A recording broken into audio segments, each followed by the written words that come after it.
Have you ever found yourself in front of a decisive choice? The one that, at first glance, seems the most logical, the most advantageous, but that may hide consequences that you never imagined? Imagine a prosperous family, blessed with riches, vast herds, and a life of relative peace. That was the reality of Abraham and his nephew Lot. They had traveled together from Chaldea to Canaan, and God had blessed them greatly. Their flocks, their servants, their tents, everything grew exponentially. Abram was a man of unwavering faith, chosen by God to be the father of a great nation, and Lot, his nephew, accompanied him on this journey, enjoying the same blessing and divine protection. They shared not only blood ties, but also the providence of a God who multiplied everything they touched. The caravans of sheep and cattle stretched for miles, the tents formed small villages, and the wealth was visible in every detail of their nomadic existence. However, this same prosperity, which was a sign of divine blessing, began to create an unexpected problem. The land of Canaan, although promised, was not infinite in resources. Pasture and water were limited for so many animals. Pastures became scarce, and water wells were not enough to quench the thirst of such large flocks. Inevitable conflicts began to arise. Abram's herdsmen and Lot's herdsmen, in the midst of competing for the best grazing grounds, began to argue, fight, and generate tensions that threatened family peace and unity. What should have been a demonstration of unity under God's blessing was becoming a focus of contention, a fissure in the foundation of fellowship. The discord among the herdsmen was a reflection of the insufficiency of the land to support such abundance in one place.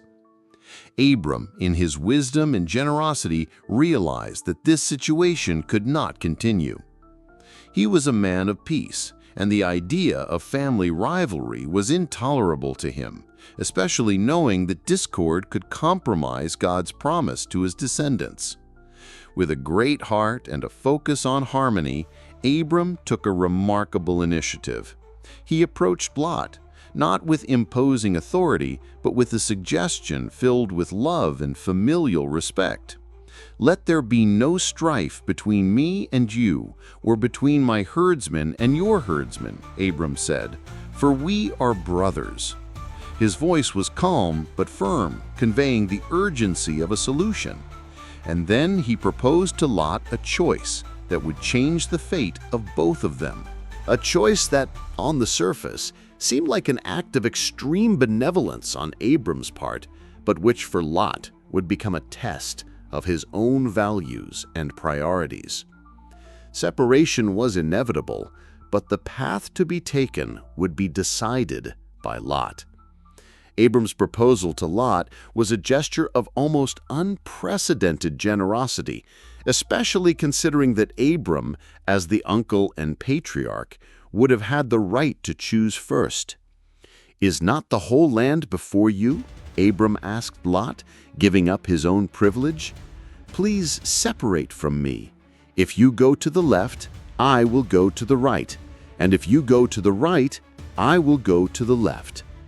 This was an offer of total freedom for Lot, an opportunity to choose what seemed best to him without restrictions or impositions. Abram was demonstrating a deep trust in God, knowing that his provision would not depend on the best pasture or the most fertile land, but rather on obedience to his will. He handed over control of the choice into the hands of his nephew, prioritizing family peace above any immediate material gain. Lot then looked up and looked around the whole region. His vision was immediately drawn to the Jordan Plain, a landscape of unparalleled beauty and fertility. The Bible describes it as well-watered everywhere before the Lord destroyed Sodom and Gomorrah. It was like the garden of the Lord, an earthly paradise, and, like the land of Egypt, reminiscent of the fertility of the Nile. Imagine Lot's eyes filling with light as he saw this landscape: winding rivers, lush vegetation, rich soil, promising bounty for his flocks and endless prosperity. This plain seemed the perfect answer to his grazing problems, the ultimate solution to the strife among the shepherds. He envisioned his flocks growing, his wealth increasing, and a life of comfort and ease unfolding before him. The beauty and apparent abundance of the plain overshadowed other important details. That region, despite its fertility, was close to the cities of Sodom and Gomorrah, places that the Bible already described as being of evil men and sinners against the Lord exceedingly. Lot, in his choice, prioritized what was visibly advantageous and physically attractive, material prosperity and immediate comfort. His vision was focused on the abundance of the land and not on the moral or spiritual quality of the environment. He did not consider the spiritual danger of associating with a notoriously corrupt society. He did not ask God, nor did he seek guidance from Abram about the deeper aspects of his choice. He simply chose for himself the whole plain of the Jordan. It was a decision based on appearance, on what his eyes desired, and what promised the greatest material return. So Lot set out for the east, away from Abram. This separation was not just geographical, it was also a separation of principles, values, and, in a way, of divine protection. He pitched his tents as far as Sodom, and the biblical narrative already warns us that the men of Sodom were wicked and sinners before the Lord exceedingly. Lot was approaching danger, seduced by the promise of prosperity, without realizing the spiritual trap that was closing in around him. At first, Lot simply pitched his tents as far as Sodom, keeping a distance, perhaps under the illusion that he could enjoy the benefits of the fertile plain without engaging in the depravity of the city. He sought proximity to the prosperity, the abundance of water and pasture that the city offered in its immediate vicinity. He imagined that the physical barrier of the tents and the social distance would be enough to protect him and his family from the corrupting influence of Sodom. This was his first, subtle concession, a gradual step toward a dangerous environment.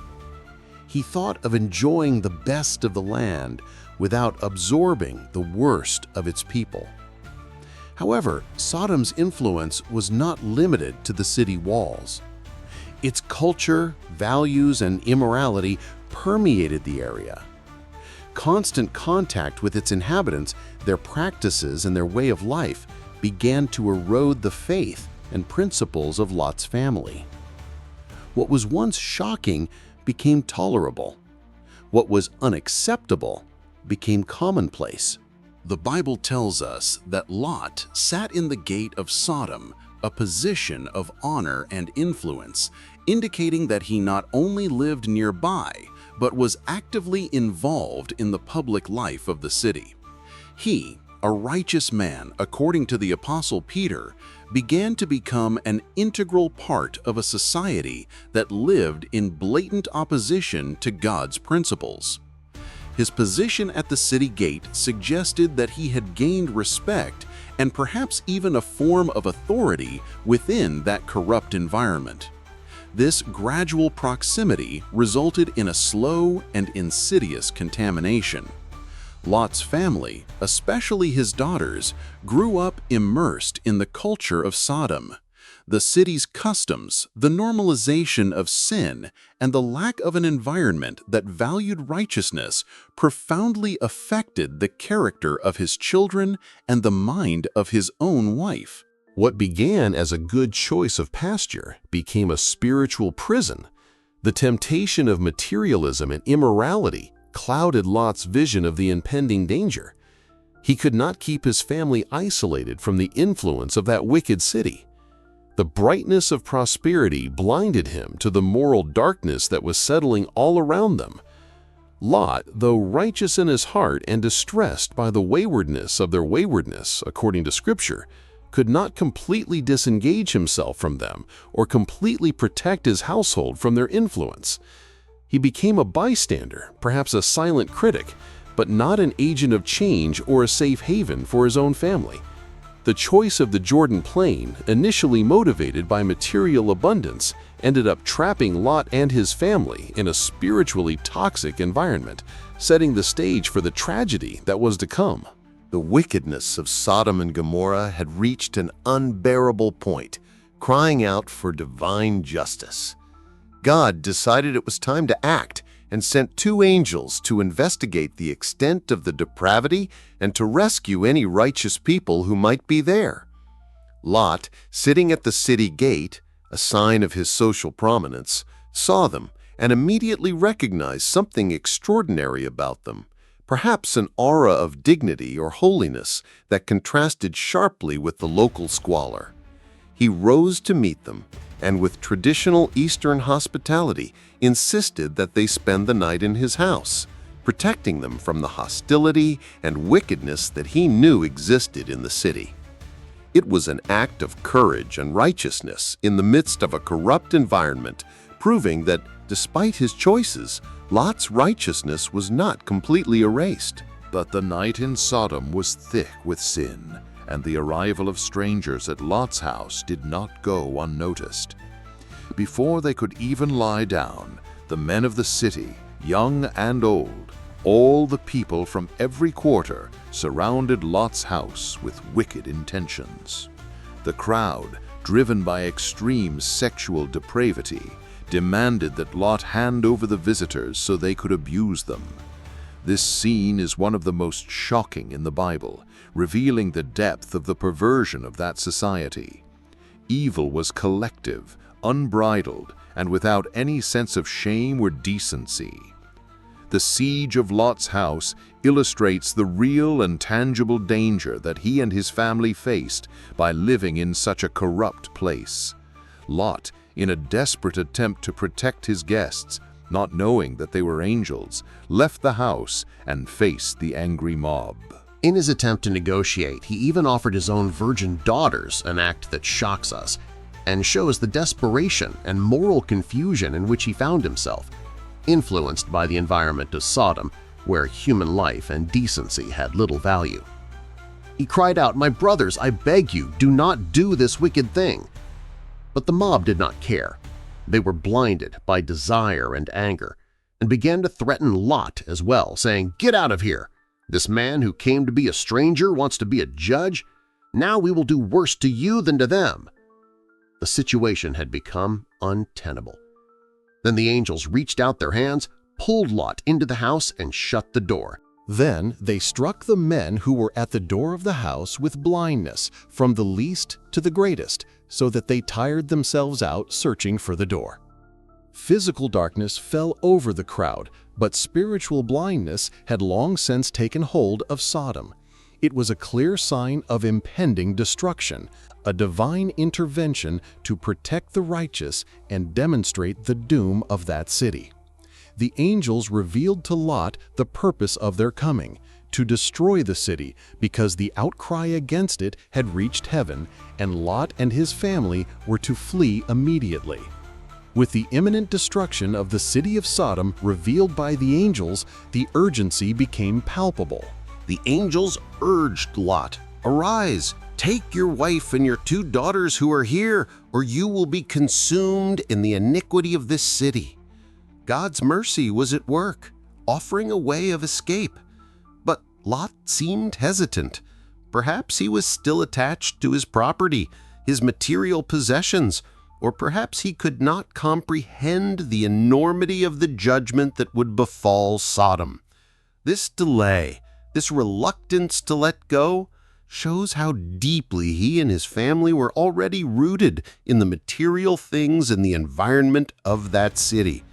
The angels, sensing Lot's hesitation and the urgency of the situation, did not wait any longer. They acted with determination and mercy. As he lingered, the men, angels, took him by the hand, and also his wife and his 2 daughters, because the mercy of the Lord was upon him. It was a direct intervention, an act of grace that pulled them out of the city, saving them against their own reluctance. The urgency of escape was absolute. Flee for your life. Do not look back, nor stay in all the plain. Flee to the mountain, or you will be destroyed." The command was clear, specific, and vital. There was no time for regrets or looking back. The focus was to be salvation. However, disobedience manifested itself in tragic ways. Lot's wife, despite the explicit warnings of the angels, could not resist the temptation. As they fled in haste with the flames and smoke of Sodom and Gomorrah already rising on the horizon, she looked back. The Bible does not describe the reason for her looking back.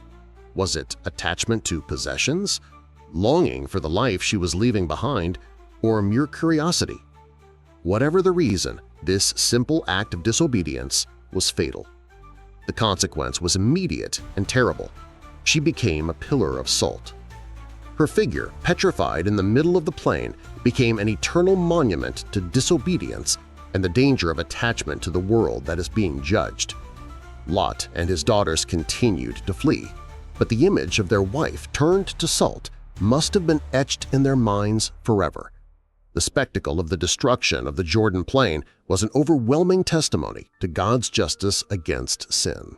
Lot's choice of the fertile plain, which had seemed so advantageous at first, culminated in personal and family tragedy, showing that material prosperity without spiritual discernment can lead to perdition. As Lot and his 2 daughters fled desperately to the mountains, the promised destruction descended upon the plain. The sun had already risen when Lot reached Zoar, the small town he had begged the angels to spare as a refuge. It was from there that he and his daughters witnessed the terrifying and overwhelming spectacle of divine judgment. Then the Lord rained upon Sodom and Gomorrah brimstone and fire from heaven. The scene that had once been the garden of the Lord, an oasis of fertility, was transformed into a blazing inferno. Thick smoke rose from the earth as from a furnace, covering the entire plain.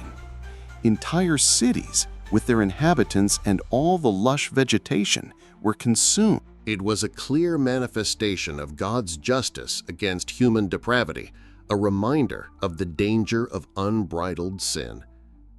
Abram, who had risen early and returned to the place where he had stood before the Lord, also looked out over the plain of Jordan. He saw the smoke of the land rising like smoke from a furnace.